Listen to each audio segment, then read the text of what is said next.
Hey hi everyone, welcome back to the channel. कैसे हो आप सब? मेरा नाम है पीयूष गुप्ता और स्वागत है आप सबका हमारे बैकएंड सीरीज के नए लेक्चर में। आज के इस पार्टिकुलर लेक्चर के अंदर हम बात करने वाले हैं नोड पैकेज मैनेजर के बारे में। हम जानेंगे कि नोड पैकेज मैनेजर क्या होता है, पैकेजेस क्या होते हैं, मॉड्यूल्स क्या होती हैं, डिपेंडेंसीज क्या होती हैं, स्क्रिप्ट क्या होती है, इंस्टॉलेशन क्या होता है, सब कुछ इन डिटेल सब चीज़ जानेंगे। साथ ही साथ हम समझेंगे उन सभी फाइल्स के बारे में जो हमारे बैकएंड फोल्डर के अंदर तो होती हैं, पर बहुत सारे लोगों को पता ही नहीं होता कि आखिर वो है क्या, उनका यूज केस क्या है। ये सब कुछ आज के इस लेक्चर में आपको मालूम चलेगा। तो मेक श्योर कि आप हमारे इस पार्टिकुलर लेक्चर को एंड तक देखो। और अगर आप नहीं अभी तक हमारे बैकएंड की प्लेलिस्ट को फॉलो करना नहीं शुरू किया है तो चैनल पर जाओ, प्लेलिस्ट में जाओ, बैकएंड की आपको सीरीज मिल जाएगी, उसे जाकर के फॉलो करो and start watching the lectures. Right, let's start. तो सबसे पहले समझते हैं कि आखिर ये एनपीएम होता क्या है। तो देखो, एनपीएम का फुल फॉर्म है आपका नोड पैकेज मैनेजर। जिस तरीके से आपके फोन में प्ले स्टोर होता है, राइट, और उस प्ले स्टोर से आप क्या करते हो, अपने फोन में यूज करने वाले सारे एप्लीकेशंस को इंस्टॉल करते हो। ठीक उसी तरीके से एनपीएम आपके नोड जेएस के अंदर होता है, जिसके पास सारे पैकेजेस होते हैं। सारे पैकेजेस और लाइब्रेरीज आपके एनपीएम के पास होते हैं और आपको जब भी उन्हें यूज करना है तो आप एनपीएम की मदद से उसे इंस्टॉल करते हो अपने प्रोजेक्ट के अंदर। राइट, तो ये होता है आपका एनपीएम। अब जरा समझो कि ये जो एनपीएम है ये आपको कहाँ से मिलता है। बेसिकली जब आप नोड जेएस को इंस्टॉल करते हो, राइट, आप सभी ने नोड जेएस को इंस्टॉल किया होगा, इंस्टॉलेशन प्रोसेस होता है। तो इंस्टॉल करने के बाद क्या होता है, आपको एक नोड जेएस मिलता है आपका, राइट, और दूसरा आपको क्या मिलता है, एनपीएम। तो दो चीजें इंस्टॉल होती हैं, एक आपका नोड जेएस और दूसरा आपका एनपीएम। राइट, तो ये आता है आपके नोड.जेएस के इंस्टॉलेशन के साथ ही। अब जरा समझो कि ये पैकेजेस और लाइब्रेरीज होती क्या हैं। तो अगर आप जब प्रोजेक्ट बनाते हो, ठीक है, कोई भी आप प्रोजेक्ट बनाते हो तो उसमें कुछ टास्क, कुछ फंक्शंस, कुछ ऐसी चीजें होती हैं जिसके लिए आपको बहुत लंबे चौड़े कोड लिखने पड़ते हैं, या फिर आप कह सकते हो कि रिपीटेटिव कोड होते हैं, वो हर जगह सिमिलर ही होते हैं। ठीक है, तो अब उन चीजों को करने के लिए आप बार बार या तो कोड लिखो, ठीक है, हर प्रोजेक्ट बना रहे हो तो उतना लंबा चौड़ा आप कोड लिखो, या फिर आपको कोई वो सारा code in the form of packages provide कर दे और आप बस उसे इंपोर्ट करो और इंपोर्ट करने के बाद उसे आप यूज कर लो अपने कोड के अंदर, अपने प्रोजेक्ट के अंदर। राइट, तो यही चीज है हमारी पैकेजेस। पैकेजेस के अंदर वो कोड्स होते हैं जिन्हें हम बार बार यूज कर सकते हैं। अब जरा सा मैं आपको एग्जांपल लेकर समझाता हूँ सिंपल वर्ड्स में। जरा सा देखना, यहाँ पे लिखा है कि आपको एक प्रोजेक्ट बनाना है और आपको पासवर्ड इंक्रिप्ट करना है। पासवर्ड इंक्रिप्ट करना मतलब क्या होता है कि जब भी कोई यूजर अपने लाइक किसी भी एप्लीकेशन में पासवर्ड एंटर करता है, राइट, तो फॉर द सिक्योरिटी पर्पज कि उसका पासवर्ड किसी को मालूम ना चले, तो क्या होता है वो पासवर्ड किसी रैंडम स्ट्रिंग में कन्वर्ट होता है। ठीक है, किसी रैंडम स्ट्रिंग में कन्वर्ट हो जाता है और उसके बाद वो आपके डाटाबेस के अंदर सेव होता है।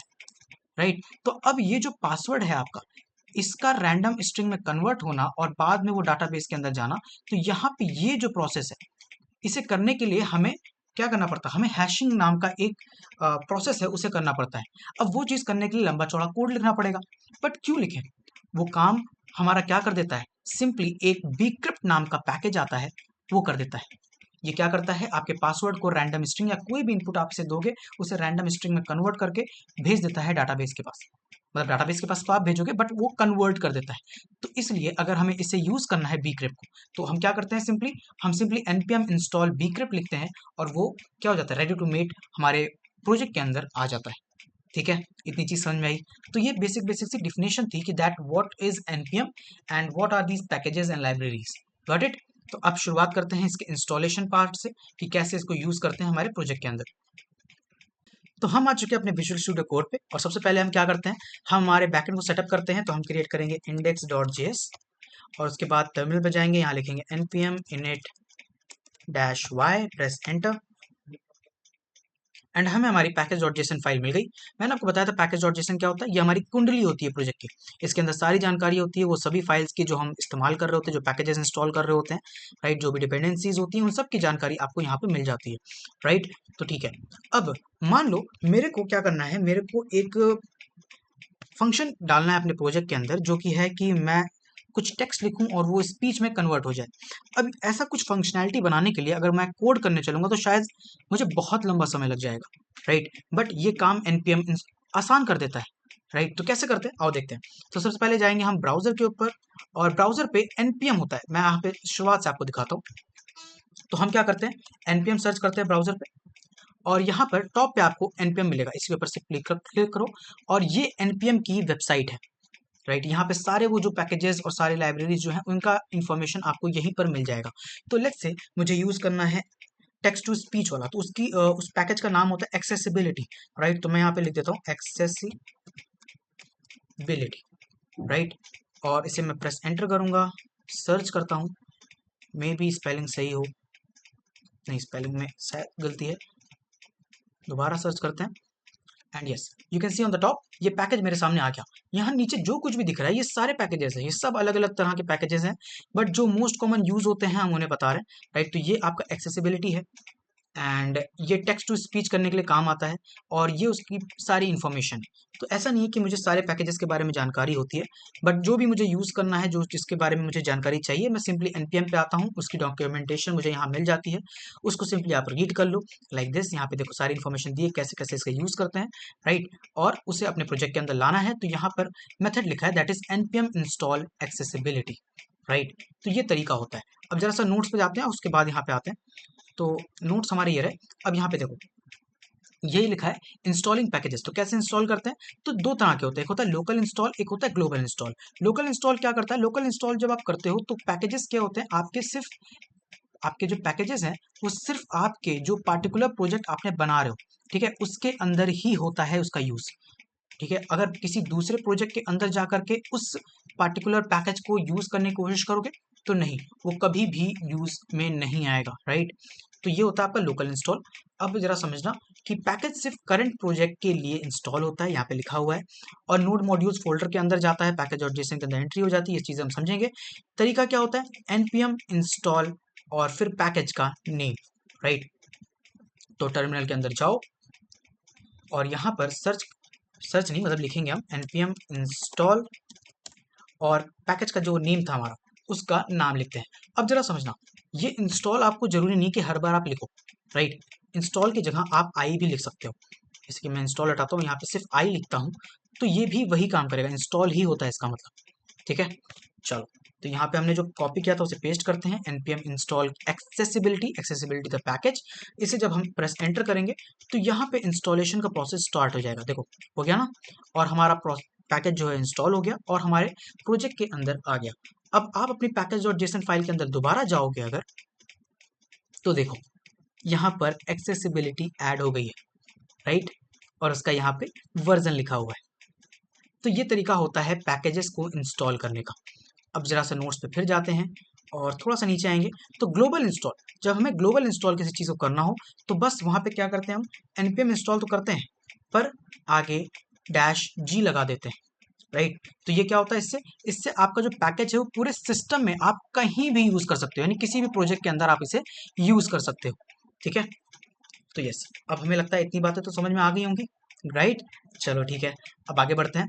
अब अगला मेथड जो हम सीखेंगे वो है कि इसको अनइंस्टॉल कैसे करते हैं, ठीक है। तो अनइंस्टॉल करने के लिए क्या करना होता है, अनइंस्टॉल करने के लिए हमें, मैं थोड़ा सा नीचे जाऊंगा और यहाँ पे देखो, यहाँ पे लिखा है कि अगर आपने लोकली इंस्टॉल किया है, ठीक है, तो लोकली अनइंस्टॉल करने के लिए कुछ नहीं, जैसे आपने npm इंस्टॉल लिखा था वैसे ही यहाँ पे आप क्या लिखोगे, npm अनइंस्टॉल और फिर पैकेज का नेम, राइट। तो ये क्या करेगा, आपके नोड मॉड्यूल से उस पैकेज को हटा देगा और पैकेज डॉट जेसन से भी उसकी एंट्री मिटा देगा, राइट। और अगर आपका ग्लोबल आपने अनइंस्टॉल इंस्टॉल किया था तो उसे अनइंस्टॉल करने के लिए npm अनइंस्टॉल और फिर -g, बस जब भी ग्लोबल करना है आपको तो बस ये -g आपको ऐड करना होता है, ठीक है। कोई भी चीज़ इंस्टॉलेशन अनइंस्टॉलेशन कुछ भी करना हो तो वो आप यहाँ पे -g लगा दो, राइट। तो यहाँ पे जाएंगे टर्मिनल के ऊपर और मैं आपको करके दिखाता हूँ, और यहाँ पे लिखेंगे npm अनइंस्टॉल,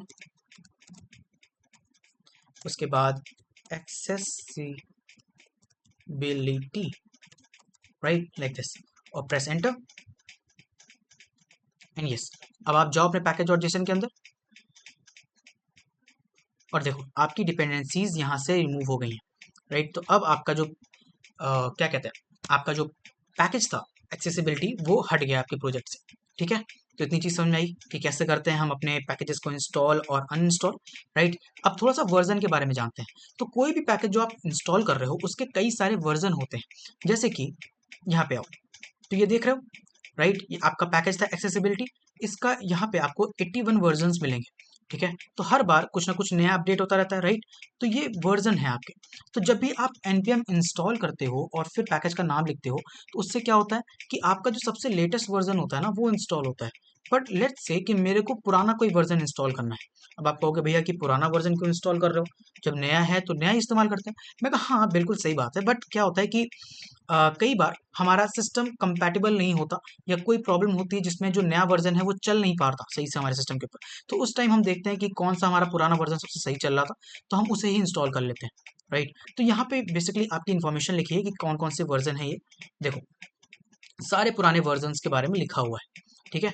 अब जरा सा नोट्स के ऊपर आते हैं और देखो किसी भी वर्जन को अगर आपको इंस्टॉल करना है तो आपको क्या करना होता है। सिंपली जैसे आप लिख रहे थे ना npm install of A package का नेम, राइट। यहाँ पे एक्सप्रेस लिखा है बट हम एक्सेसिबिलिटी दिखा रहे थे आपको इंस्टॉल करके।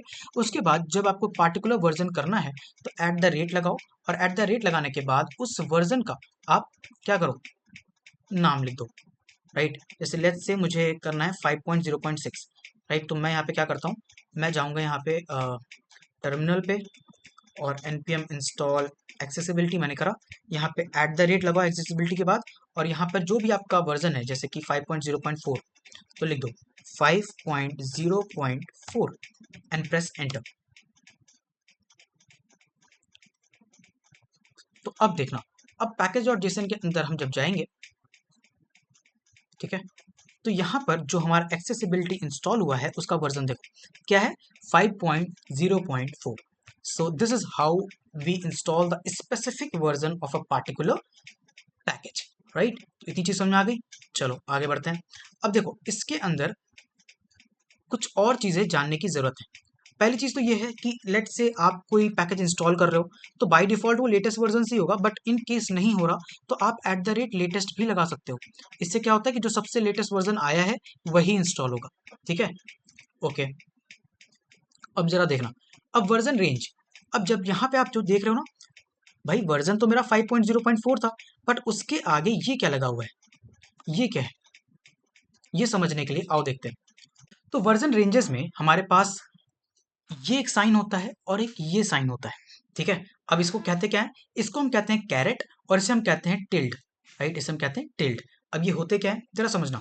जैसे कोई भी अगर वर्जन लिखा है, मान लो वर्जन लिखा है 4.17.1, ये वर्जन लिखा है, ठीक है। तो अब यहाँ पे जो 4 है इसे हम क्या कहते हैं, इसे हम कहते हैं मेजर, राइट। ये जो 17 है इसे हम कहते हैं क्या, माइनर।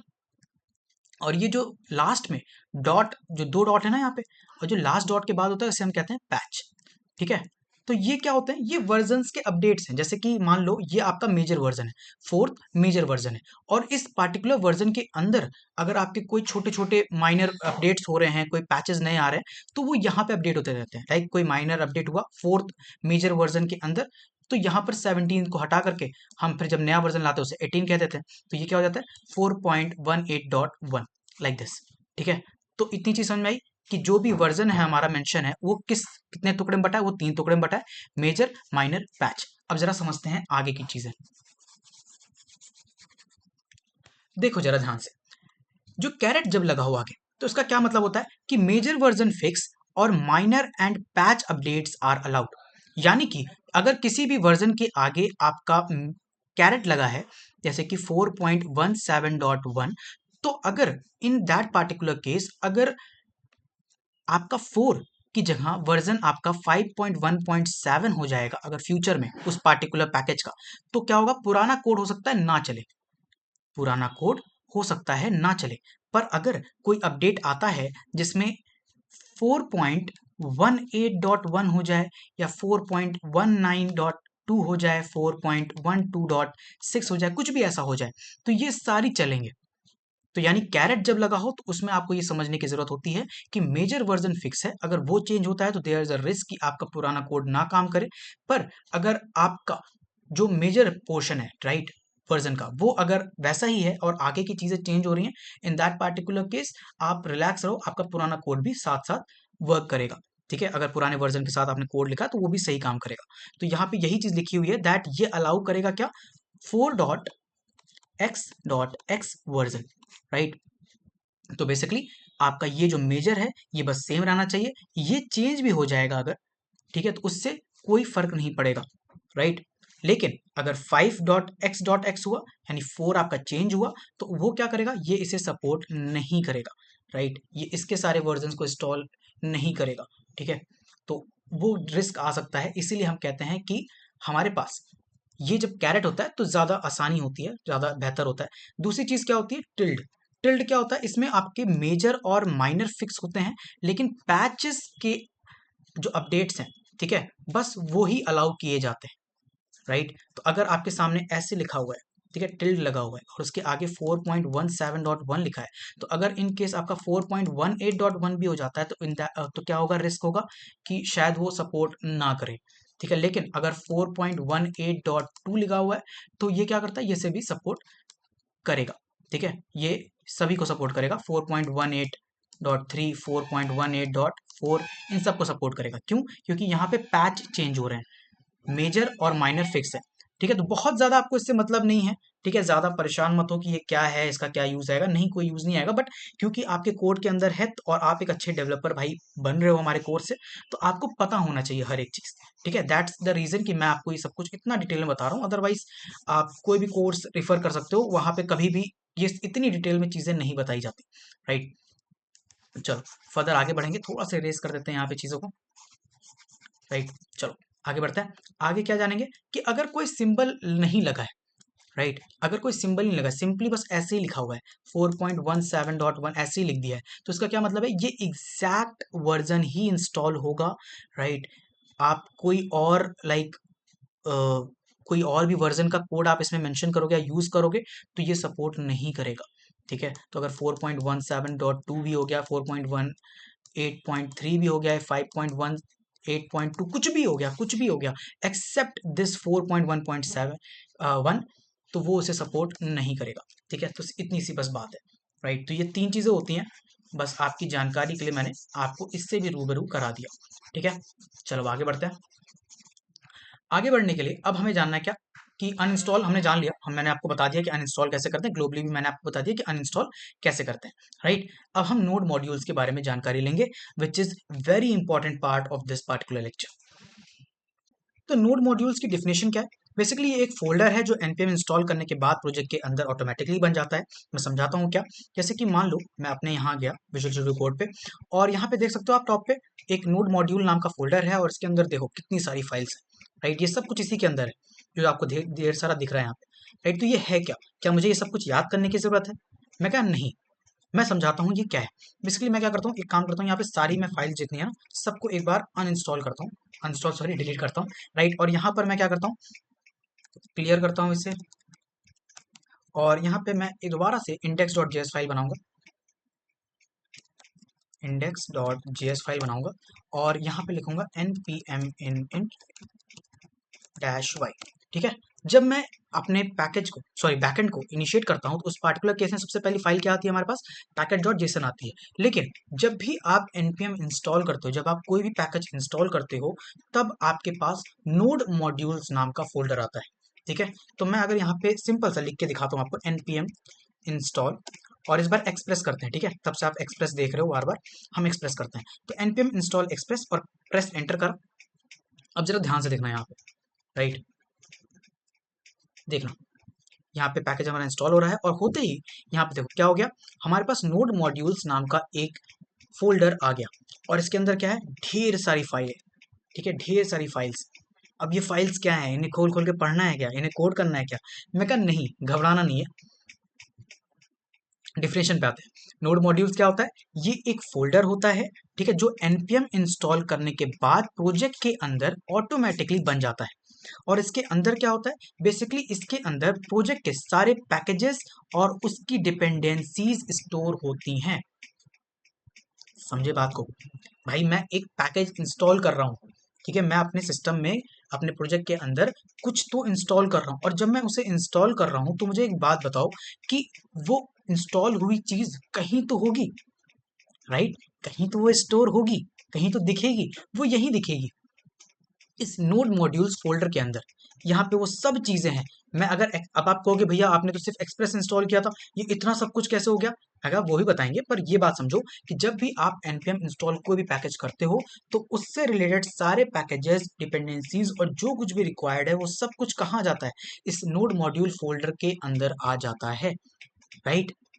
ये है आपका नोड मॉड्यूल फोल्डर। लोग डर जाते हैं, मैक्सिमम लोग जो शुरुआत करते हैं ना, उन्हें लगता है यार ये नोड मॉड्यूल्स क्या है, मुझे तो देख के बड़ी घबराहट सी हो रही है।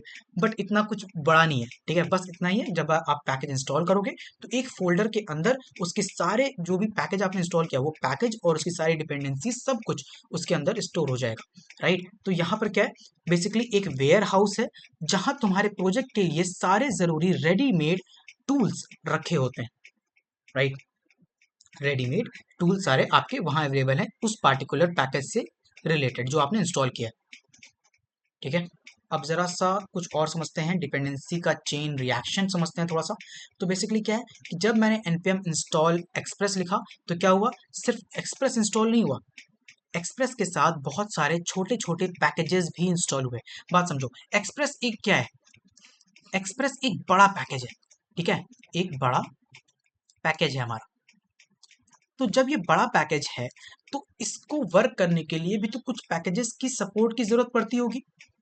छोटे छोटे पैकेजेस से मिलकर बड़ा पैकेज होता है, राइट? या फिर कोई बड़ा पैकेज है तो उसे बहुत सारे दूसरी चीजों के इस्तेमाल होते होंगे, और वो दूसरे चीज दूसरे पैकेजेस भी हो सकते हैं, राइट? तो यही यही का खेल है यहाँ पे डिपेंडेंसी का। जब भी मैंने कोई एक पैकेज इंस्टॉल किया, लेट से एक्सप्रेस को इंस्टॉल किया, तो एक्सप्रेस को जैसे मैंने इंस्टॉल किया तो एक्सप्रेस को भी जिन जिन पैकेजेस की जरूरत होती है वो सारे पैकेजेस भी इंस्टॉल हो जाते हैं, राइट? तो यहाँ पर देखना, जैसे ही मैंने सिर्फ क्या किया था, डिलीट करने के बाद पहला पैकेज जो मैंने इंस्टॉल किया वो npm इंस्टॉल एक्सप्रेस किया है, बट नोड मॉड्यूल्स के अंदर बहुत सारी फाइल्स हैं, और ये सब क्या है, क्या है बताओ मुझे? ये सब वो सारे छोटे छोटे पैकेजेस हैं जिनकी ज़रूरत आपके एक्सप्रेस को पड़ती है।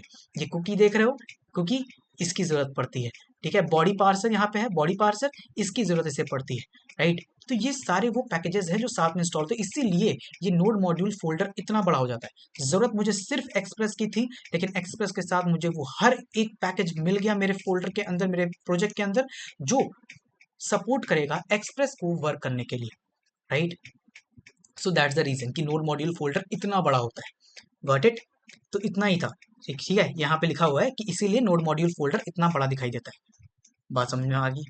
थोड़ा सा मगअप कर लो, जितनी सारी चीजें मैंने बताई हैं एक बार पॉज करके मगअप कर लो, उसके आगे बाद में उसके आगे बढ़ेंगे, ठीक है? क्लियर? चलो शुरू करते हैं। एग्जाम्पल, एग्जाम्पल क्या है कि तुमने सिर्फ एक पैकेज इंस्टॉल किया, लेकिन नोड मॉड्यूल्स के अंदर 50 प्लस छोटे छोटे पैकेजेस आ गए। हमने ये सारी चीजें देख ली हैं, राइट? अब जरा सा और थोड़ा सा समझते हैं कि आखिर ये पैकेज डॉट जेसन फाइल जो हमने सबसे पहले npm init करा था तो हमें मिली थी, राइट? और ये नोड मॉड्यूल्स, इनके बीच में अंतर क्या है? तो समझना मेरी बात को, जो मेरा पैकेज डॉट जेसन है वो एक रिकॉर्ड बुक है। रिकॉर्ड बुक मैंने आपको बताया था ना, कुंडली मैंने कहा था आपसे, मैंने कहा था ना कि आपका जो पैकेज डॉट जेसन है वो आपकी कुंडली है प्रोजेक्ट की, जिसके अंदर सारी जानकारी है। ठीक उसी को दूसरे शब्दों में रिकॉर्ड बुक भी कह सकते हो आप, राइट? कि एक रिकॉर्ड बुक है जिसके अंदर सारे पैकेजेस और उनके वर्जन की जानकारी है, राइट?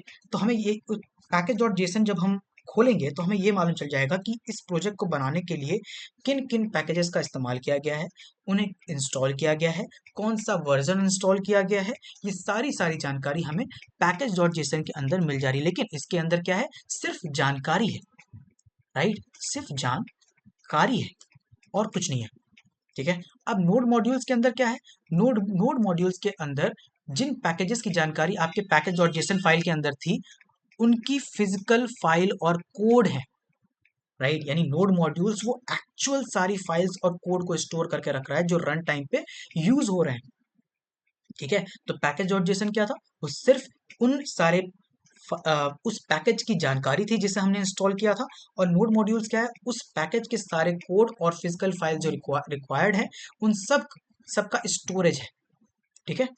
ये चीज समझ में आ गई, ठीक है? कि पैकेज डॉट जेसन क्या है और नोड मॉड्यूल क्या है। अब बहुत बड़ी चीज आपको बताने जा रहा हूँ, ध्यान से सुना मेरी बात। कि मान लो मैं एक बड़ा सा प्रोजेक्ट बना लेता हूँ, ठीक है? और बड़ा सा प्रोजेक्ट बनाने के बाद मेरी ये नोड मॉड्यूल जो फोल्डर है ना, ये डिलीट हो जाता है मेरे से।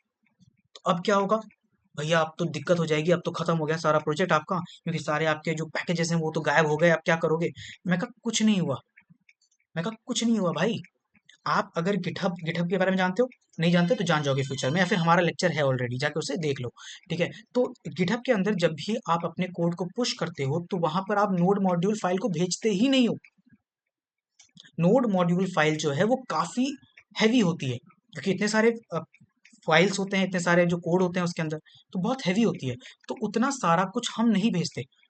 अब भाई काम कैसे करता है? मैं कहा काम ऐसे करता है कि जो ये पैकेज डॉट जेसन फाइल है ना, इसका मेन यूज यहीं से आता है। देखो, भले मेरा नोड मॉड्यूल फोल्डर डिलीट हो गया, पर मेरे कौन सी पैकेज का इस्तेमाल इस प्रोजेक्ट के अंदर किया गया है उसकी जानकारी मेरे पैकेज डॉट जेसन के अंदर है ना? अब जब भी मेरे को यूज करना होगा प्रोजेक्ट, तो मैं क्या करता हूँ यहाँ पे, इन केस अगर नोड मॉड्यूल डिलीट हो गया तो मुझे कुछ नहीं करना, मैं यहाँ पे लिखूंगा npm init and press enter. npm, okay, just a second, मुझे, okay sorry sorry, not npm init, it will be npm install, my bad, right. तो यहाँ से क्लियर कर देते हैं और यहाँ पे लिखेंगे npm install, राइट, और प्रेस एंटर करेंगे। और जैसे आप npm इंस्टॉल करोगे तो क्या करेगा ये आपके पैकेज डॉट जेसन फाइल के अंदर जाएगा, देखेगा कौन कौन सी डिपेंडेंसीज हैं। तो यहाँ पे क्योंकि एक्सप्रेस ही है सिर्फ, तो एक्सप्रेस की सारी फाइल्स को ये दोबारा से इंस्टॉल कर देगा, राइट।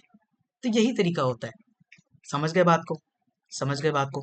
तो जब आप गिटहब वगैरह के ऊपर कोड को पुश करते हो तो आप इस नोड मॉड्यूल फाइल को भेजते ही नहीं हो, क्योंकि इस तरीके से तो आपके रिपोजिटरी का जो साइज है वो बहुत बड़ा हो जाएगा, राइट। तो आप नोड मॉड्यूल फाइल को नहीं भेजते।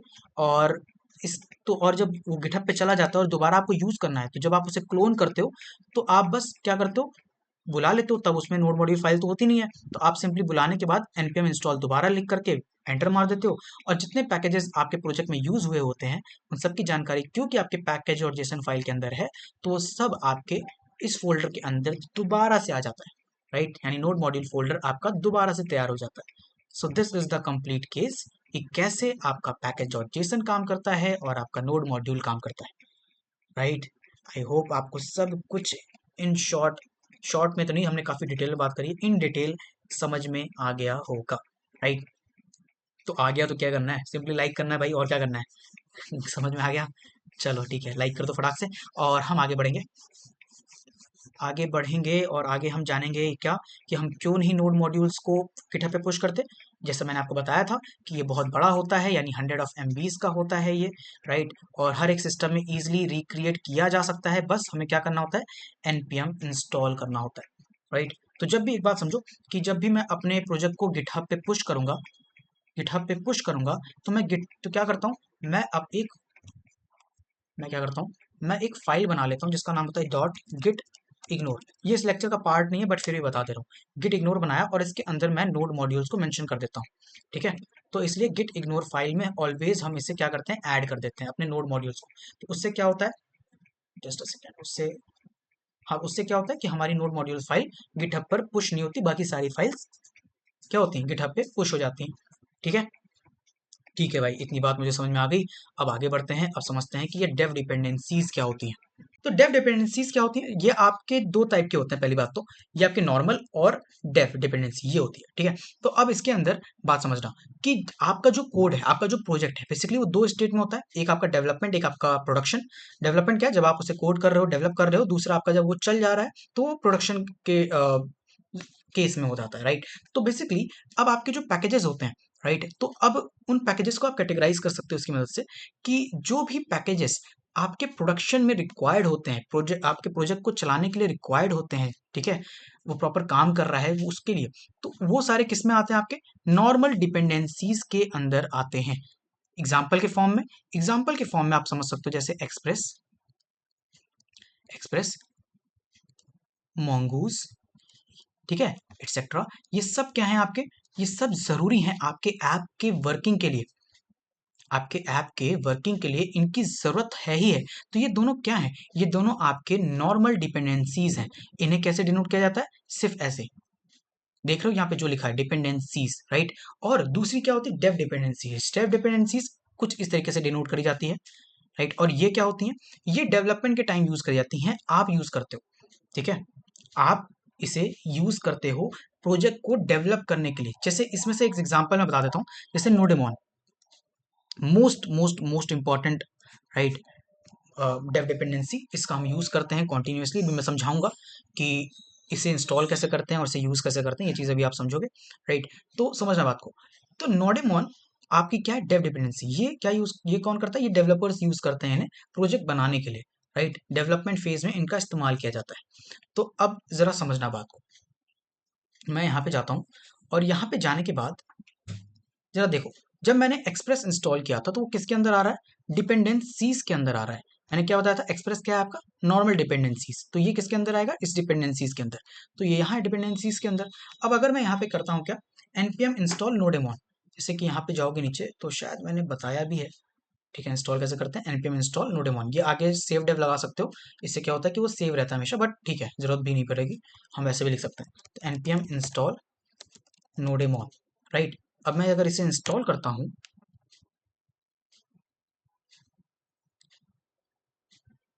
तो देखो, ये अभी किसके अंदर आया है, ये आया है हमारे डिपेंडेंसीज के अंदर, राइट। अभी ये किसके अंदर आया है, डिपेंडेंसीज के अंदर। पर अगर मैं इसे as a developer tool use करना चाहता हूं तो मैं क्या कर रहा हूं, सेव, और फिर यहाँ पे देखो, और स्लैश डेव, राइट, राइट, इस तरीके से। जब मैं इसे इस तरीके से इंस्टॉल करता हूं तो ये क्या हो रहा है, ये इसे डेव डिपेंडेंसी के फॉर्म में इंस्टॉल कर रहा है। और इसे पहले समझो, पहले डिपेंडेंसीज था उसको ले आया वापस इसके अंदर, राइट, डेव डिपेंडेंसीज के अंदर। और नोडेमोन अब आपका किसके अंदर है, डेव डिपेंडेंसीज के अंदर है। और एक्सप्रेस कहाँ है आपका, डिपेंडेंसीज के अंदर है, राइट। तो दोनों चीजें कैटेगराइज हो गई यहाँ पर, ठीक है दोनों पैकेजेस हैं, काम तो भाई भाई पैकेज जैसे काम करता है वैसे ही है, पर कैटेगरी है ना कि हमारी जो डेव डिपेंडेंसी है वो डेवलपमेंट में यूज करते हैं उसे एज ए टूल, और डिपेंडेंसीज के अंदर जो पैकेजेस आते हैं उन्हें हम बेसिकली ऐप को पूरा क्रिएट करने के लिए इस्तेमाल कर रहे हैं, राइट। वो प्रोडक्शन लेवल पे मेन उनका यूज दिखता है, ठीक है। तो मैं आपको थोड़ा सा समझाता हूँ। देखो, यहाँ पर ये पैकेज डॉट जेसन के अंदर डेव डिपेंडेंसीज के सेक्शन के अंदर आता है, एग्जाम्पल के फॉर्म में मैंने आपको दे दिया। अब यहाँ पे कुछ जो डेव डिपेंडेंसीज होती हैं आपकी, जैसे कि नोडेमोन, हमने समझा नोडेमोन। अभी मैं इसको समझाऊंगा कैसे इसे यूज करा जाता है, उसका क्या काम है, ठीक है। ES लिंट और जेस्ट, मोचा, वेब पैक, पार्सल, ये सारी क्या है आपके पास, ये वो सारे टूल्स हैं जो मोस्टली डेव डिपेंडेंसीज के अंदर होते हैं, राइट। और इन्हें एज अ डेवलपर आप इसे यूज कर रहे होते हैं अपने कोड को बेटर बनाने के लिए। ESLint एक चीज होती है, ठीक है, ये एक पैकेज है। ये क्या करता है, क्लीन और एरर फ्री कोड लिखने के लिए इसका इस्तेमाल करा जाता है। तो ये भी एक पैकेज है, समझे। अभी हम बात करने वाले हैं किसके बारे में, ओके, अभी अगला टॉपिक आ जाएगा, तो हम नोडेमोन के बारे में बात कर लेते हैं, ठीक है। तो नोडेमोन है क्या, हमने नोडेमोन इंस्टॉल कर लिया, नोडेमोन है क्या, समझो बात को। जब भी मुझे मेरे सर्वर को स्टार्ट करना होता है, जैसे मान लो यहाँ पे लिखा मैंने console.log hello how are you, hello how are you, like this, right. तो ये मैंने लिखा। अब मेरे को अगर इसे चलाना है तो मैं यहाँ पे क्या लिखता हूँ, node index dot JS, right, press enter. Okay sorry, इसे सेव करना होता है पहले, एंड अगेन। तो यहाँ पे देखो, हेलो हाउ आर यू लिख करके आ गया, ठीक है। अब अगर मुझे यहाँ पे मैं दूसरा कुछ लिख देता हूँ, जैसे मान लो मैंने ये लिख दिया, हेलो हाउ आर यू आई, इसको इसको मिटाओ और यहाँ पे लिख दो, हालांकि इतनी नीड है नहीं, बट चलो ठीक है। आई एम, क्या कर रहा हूँ मैं, I am fine, right, like this. तो अगर मुझे इसे अब दोबारा इसे चलाना है, क्योंकि मैंने नया लिखा, मैं चाहता हूँ ये भी यहाँ पे प्रिंट हो। अब अगर इसे प्रिंट करना है तो क्या होगा, भाई मुझे दोबारा इसे स्टार्ट करना पड़ेगा, राइट। मुझे क्या करना पड़ेगा, दोबारा इसे स्टार्ट करना पड़ेगा। और दोबारा मैं नोड इंडेक्स डॉट जेएस लिखूंगा, प्रेस एंटर करूंगा, तब जाके मुझे दोबारा मिलेगा। अब मान लो मैंने तीसरी लाइन लिखी, मैं फिर कुछ चेंजेस कर रहा हूँ, मैं फिर उसे देखना चाहता हूँ, तो क्या होगा, बार बार मुझे मेरे सर्वर को स्टार्ट करना पड़ रहा है, बार बार मुझे मेरे सर्वर को स्टार्ट करना पड़ रहा है, जिसकी वजह से क्या हो रहा है भाई, बहुत दिक्कत हो रही है। मैं बड़े प्रोजेक्ट पे काम करूंगा, हर दूसरी लाइन जो लिख रहा हूँ उसके बाद मुझे चेक करना है, तो मैं क्या बार बार सर्वर को स्टार्ट करता रहूंगा, नहीं, ऐसा नहीं करूंगा ना मैं, ऑब्वियस सी बात है। तो इसी के लिए हम नोडेमोन का इस्तेमाल करते हैं। नोडेमोन क्या करता है, देखना बात को, मैं यहाँ पे नोडेमोन लिखता हूँ, और नोडेमोन लिखने के बाद मैं अपने इस फाइल का नाम लिखता हूँ index dot JS, press enter. और इसने क्या करा, इसने मेरे सर्वर को स्टार्ट कर दिया, और मेरा सर्वर सर्वर अभी बंद नहीं हुआ है, समझो मेरी बात को। जब मैं फिर से दिखाता हूँ आपको, इतनी चीज समझ आई कैसे स्टार्ट हुआ ये। देखो मेरी बात, मैं जब लिख रहा हूँ नोड इंडेक्स डॉट जेएस और मैं प्रेस एंटर कर रहा हूँ, तो जो भी वहां पे कोड है वो एग्जीक्यूट हुआ, और उसके बाद दोबारा से ये लाइन मेरे सामने आ गई, राइट। लेकिन जब मैं नोडेमोन index.js कर रहा हूं तो क्या हो रहा है, मेरा सर्वर बंद नहीं हो रहा है, सर्वर चल के रुक नहीं रहा है कि खत्म हो गया, नहीं, ये दोबारा से यहाँ पर ऑन ही है। ये वेट कर रहा है किसका, ये वेट कर रहा है कि अगली बार कब इसे चलना है। यानी जैसे ही आप कोई चेंजेस करोगे और उसे सेव करोगे, ऑटोमेटिक ये क्या करेगा, ये उसे चला देगा। इसकी वजह से क्या होता है, इसकी वजह से हमारा जो वर्क है, लाइक हम जब कोड करते हैं तो काफ़ी ज़्यादा ईजी हो जाता है। ठीक है, इसे छोटा करते हैं। जैसे कि मैं आपको दिखाता हूँ, मैंने यहाँ पे लिखा था, मैं दोबारा से क्या करता हूँ, पेस्ट करता हूँ इसे और यहाँ पे लिख देता हूँ हेलो हाउ आर यू, इसको हटाओ, कुछ भी लिखता हूँ रैंडम। ठीक है, ऐसे कुछ भी रैंडम लिख दिया मैंने। इसे जैसे ही मैं सेव करूंगा तो देखना, सेव करते क्या हुआ, दोबारा से मेरा क्या हुआ, सर्वर स्टार्ट हो गया, सर्वर स्टार्ट हो गया और यहाँ पर वो जो मैंने नया लिखा था ना, वो भी यहाँ पे प्रिंट हो गया, ये देखो, बात समझे। तो इससे क्या होता है, नोडेमोन से आपका सर्वर दोबारा से स्टार्ट हो जाता है, राइट। और हमें बार बार दोबारा से बार बार मतलब जा जाके मैनुअली सर्वर को स्टार्ट नहीं करना पड़ता। जब भी कोई चेंज होगा उसे आप सेव करोगे, ऑटोमेटिक ये क्या करेगा, उसे चला देगा, सर्वर को दोबारा से स्टार्ट करेगा। देखो यहाँ पे खत्म हुआ, क्लीन एग्जिट, बाहर निकला, लेकिन ये चेंज क्या कर रहा है, waiting for the changes before the restart. तो ये चेंजेस जैसे आप करोगे वैसे क्या कर रहा है, starting due to changes, start कर रहा है क्योंकि आपने कुछ चेंज करके सेव किया है। और फिर इसने क्या क्या स्टार्ट कर रहा है, ये वही स्टार्ट कर रहा है, नोड इंडेक्स डॉट जीएस को ही दोबारा से ये स्टार्ट कर दे रहा है। So that's it, this is what your nodemon is, right. Nodemon package ये बहुत जरूरी था, लेकिन मैंने इसी लेक्चर के अंदर से कवर कर दिया। ठीक है, अब मैं अलग से इसका कोई वीडियो नहीं बनाने वाला। तो दैट्स इट, तो ये चीज़ आपको समझ में आ गई, बात समझ में आया नोडेमोन क्या है। तो इसका बहुत ज़्यादा यूज़ करना है, आगे चल के सिर्फ इसी का ही इस्तेमाल करेंगे, हम नोड इंडेक्स और डीएस बार बार नहीं करेंगे, बस नोडेमोन करेंगे। अब एक लास्ट टॉपिक जो आपको समझना बहुत ज़्यादा ज़रूरी है, वो है हमारा स्क्रिप्ट, npm स्क्रिप्ट। अब अगर आप जाओ यहाँ पर और पैकेज डॉट जेसन फाइल को एक्सप्लोर करो तो यहाँ पे आपको दिख रहा है एक स्क्रिप्ट। अब ये क्या है, ये भला क्या है, इसको समझते हैं। तो यहाँ पे जरा सा जाते हैं और देखो, लिखा है एनपीएम स्क्रिप्ट क्या होता है, पैकेज डॉट जेसन के अंदर स्क्रिप्ट नाम का एक सेक्शन होता है। ठीक है, इसे हम शॉर्टकट डिफाइन करने के लिए यूज करते हैं। तो जैसे कि बहुत लंबे लंबे जो कमांड है, ठीक है, अभी तो आपने बहुत ज्यादा बड़े देखे नहीं है, बट नॉर्मली क्या होता है, बहुत बड़े बड़े आ जाते हैं, जैसे एनपीएम रन और फिर कोई स्क्रिप्ट वगैरह का नाम लिख रहा हूं मैं, तो काफी लंबा है। तो इससे हटने के लिए, इससे छुटकारा पाने के लिए हम क्या करते हैं, इन एनपीएम स्क्रिप्ट में जो स्क्रिप्ट सेक्शन है उसके अंदर हम शॉर्टकट्स डिफाइन करते हैं। क्या करते हैं, शॉर्टकट्स डिफाइन करते हैं। कैसे करते हैं अब वो समझेंगे, देखना यहाँ पे। अब जरा सा बात समझो, मैं यहाँ पे इसे बंद कर देता हूँ और अब आपको पूरी तरीके से एक्सप्लेन करता हूँ। ठीक है, मैं यहाँ पर इसे बंद करता हूँ और मैं क्या कर रहा था, नोड इंडेक्स डॉट जीएस, ये बार बार मुझे लिखना पड़ा। मान लो ये फाइल बहुत लंबी होती, या फिर ये सिर्फ नोड इंडेक्स डॉट जीएस ना होता, ये 4-5 फोल्डर के अंदर कोई एक फाइल होती, तो मुझे बड़ा लंबा चौड़ा यहाँ पे क्या करना पड़ता, बार बार पूरी मुझे उसकी एड्रेस लिखने पड़ते, राइट। इस फाइल का मुझे बार बार एड्रेस लिखना पड़ता। बट उससे क्या होता कि भाई मैं क्यों लिखूं बार बार, कितना ज्यादा लेंथी हो जाएगा, कितना ज्यादा टफ हो जाएगा मेरे पास। भले नोडेमोन भी कर रहा है, तो नोडेमोन भी जब कर रहा है तो नोडेमोन के अंदर भी तो मुझे उतना लंबा एड्रेस एक बार तो देना ही पड़ेगा। हाँ, और जब भी मैं प्रोजेक्ट को बंद करूंगा, दोबारा कोड करने के लिए आऊंगा, फिर मैं नोडेमोन को एक बार स्टार्ट तो करूंगा, तो फिर वही प्रॉब्लम होगी, फिर मुझे उतना लंबा लिखना पड़ेगा। इसी चीज से छुटकारा पाने के लिए हम यहाँ स्क्रिप्ट कर सकते हैं। अभी मैं आपको नोड इंडेक्स डॉट जेएस के लिए समझाता हूँ। मान लो कि इस स्क्रिप्ट के अंदर एक शॉर्ट हैंड मैं बनाना चाहता हूँ, स्टार्ट, राइट। स्टार्ट बनाया और इसके अंदर, सॉरी, स्टार्ट बनाया, फिर एक कॉलन लगाओ और इसके अंदर क्या कर दो, नोड इंडेक्स डॉट जेएस, जो आपने यहाँ लिखा था, राइट, उसे आप यहाँ लिख दो, लिख दिया। अब लिखने के बाद इसे सेव कर लो। अब सेव करने के बाद यहाँ पे ये लिखने की जरूरत है ही नहीं, यहाँ पे आपको ये लिखने की जरूरत है ही नहीं। आपको क्या लिखना है, सिंपली, ओके सॉरी, यहाँ पे नहीं मेंशन है, सिंपली आपको क्या करना है, एनपीएम, एनपीएम लिखो और उसके बाद जो आपने यहाँ पर लिखा है शॉर्ट हैंड, बस उसे लिख दो। तो यहाँ पे लिखो स्टार्ट, प्रेस एंटर, और देखो सर्वर स्टार्ट हुआ और हमें हमारा कोड मिल गया। यानी एनपीएम स्टार्ट लिखने से अब हमारा ये जो पूरा पोर्शन था ये कवर हो गया। ठीक है, ठीक ऐसे ही नोडेमोन के साथ भी है, राइट। मान लो यहाँ पे मैंने एक डेव नाम की शॉर्ट हैंड बना दी है, उसके अंदर मैंने नोडेमोन इंडेक्स डॉट जेएस लिख दिया। तो अब मुझे नोडेमोन इंडेक्स डॉट जेएस लिखने की जरूरत नहीं है, यहाँ पे मैं क्या लिख सकता हूँ, एनपीएम डेव करके मैं एंटर करूंगा। Okay, I think dev something is wrong, let's save it, let's go here again. Okay, there is some mistake, let me check. Okay okay okay, so my bad, sorry. यहाँ पे हमें npm dev नहीं, npm run dev, सिर्फ वो start करने के case में NPM start पे वो काम कर जाता है, अदरवाइज कोई भी आप जो शॉर्ट हैंड दे रहे हो, ठीक है, वहां पे हमें क्या लिखना है, एनपीएम रन, और उसके बाद वो जो शॉर्ट हैंड आपने दिया बस उतना मेंशन कर दो। तो ये तो याद रह ही सकता है ना। अब तो हम सिर्फ डेव लिखेंगे तो हमारा काम हो जाएगा। हम सिर्फ डेव लिखेंगे तो नोडेमोन इंडेक्स डॉट जेएस हो गया। आगे एनपीएम रन तो मुझे लगता है रटा ही होगा, राइट, उतना तो कोई बड़ा सीन है नहीं। तो एनपीएम रन डेव लिखा और एंटर मारा, तो शॉर्ट हैंड तरीके से हमारा क्या हुआ, नोडेमोन भी स्टार्ट हो गया, right. So this is what your script is, right, this is what your script is basically. तो बात समझ में आई कि स्क्रिप्ट क्या होता है, ये आपका शॉर्ट हैंड होता है, ठीक है। तो this is all about today's video. I hope आपको समझ में आ गया होगा। बहुत डिटेल में बहुत सारी चीज़ें बात करी हमने। आई डोंट नो किसी ने बनाया हो, बट मुझे सिर्फ मेरे से मतलब है। हमारे कोर्स में हम सब चीज़ें अवेलेबल करा रहे हैं। अगर आपने शुरुआत से हमारे लेक्चर नहीं देखे हैं, चैनल पे जाओ, प्लेलिस्ट सेक्शन के अंदर हमारा फोल्डर आपको सॉरी प्लेलिस्ट मिल जाएगा हमारे इस पार्टिकुलर बैकएंड सीरीज का, और बाकी जो हमारी सीरीज चल रही हैं उनकी भी। तो उन्हें यहाँ जा करके आप देख सकते हो, फॉलो कर सकते हो, चैनल को सब्सक्राइब कर सकते हो, वीडियो को लाइक तो करना ही करना है, ठीक है। तो let's meet in the next video very soon. तब तक के लिए पढ़ते रहिए, इस तरीके से कोड करते रहिए। Good bye, have a very nice day, good bye.